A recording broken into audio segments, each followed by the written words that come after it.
Assalamualaikum warahmatullahi wabarakatuh. Hai semuanya, apa kabar hari ini? Semoga selalu sehat ya.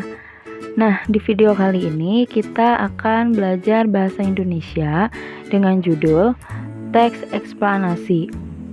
Di mana video sebelumnya kita sudah belajar mengenai teks prosedur. Tapi sebelum belajar jangan lupa berdoa terlebih dahulu ya. Baiklah, coba kalian perhatikan video berikut ini. Fase 1. Air laut terkena terik matahari dan menguap ke langit.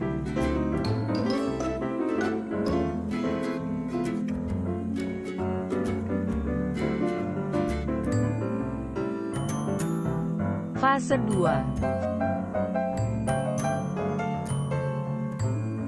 Uap berkumpul semakin besar, hingga menjadi awan.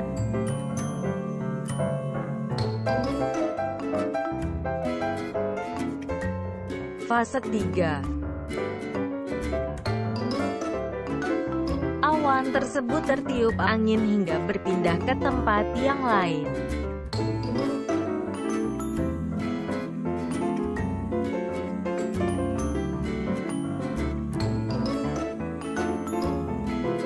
Fase 4.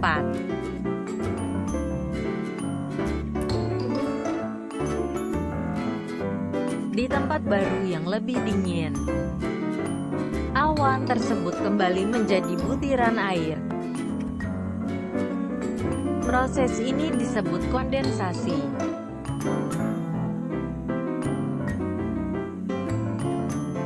Fase 5.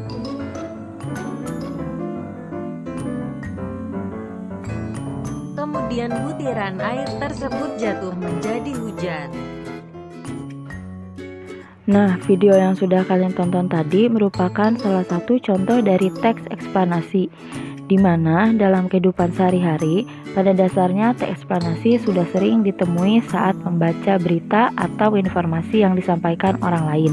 Nah, sebenarnya teks eksplanasi juga pernah dipelajari di bangku SMP loh. Jadi, untuk mengingat-ingatnya, kita belajar lagi ya. Lalu apa sih itu teks eksplanasi?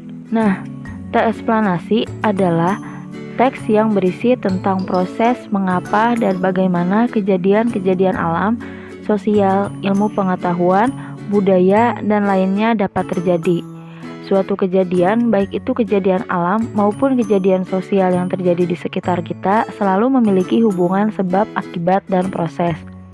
Nah, tujuan dari teks eksplanasi sendiri adalah untuk menerangkan tahapan, langkah, maupun proses bagaimana kita memberikan alasan mengapa. Lalu gimana ya caranya kita tahu bahwa sebuah teks itu disebut sebagai teks eksplanasi? Yuk kenali ciri-cirinya. Ciri-ciri teks eksplanasi. Nah, ada beberapa ciri-ciri teks eksplanasi yang bisa kalian ketahui. Yang pertama, informasi yang dimuat berdasarkan fakta atau faktual. Berarti sebuah informasi harus berdasarkan kebenaran, bukan hanya hoaks atau opini dari seseorang. Kemudian yang kedua adalah hal yang dibahas, yaitu suatu fenomena yang bersifat keilmuan atau berhubungan dengan ilmu pengetahuan.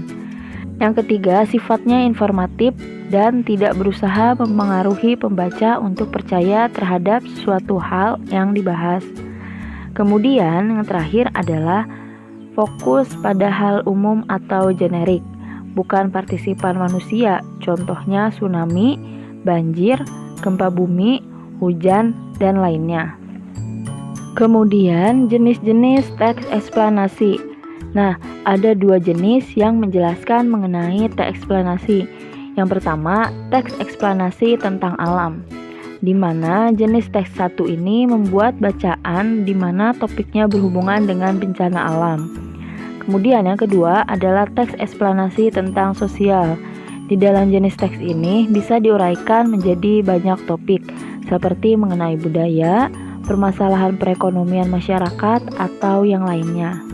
Nah, contoh dari teks eksplanasi tentang alam bisa berupa misalnya tanah longsor, banjir, dan juga tsunami. Kemudian, untuk contoh teks eksplanasi tentang sosial, itu bisa berupa tentang bullying anak sekolah, pencurian, ataupun yang sedang marak sekarang, yaitu coronavirus. Nah, itu adalah beberapa penjelasan mengenai teks eksplanasi. Baiklah, cukup sekian pembelajaran kita hari ini. Tetap semangat. Terima kasih. Wassalamualaikum warahmatullahi wabarakatuh.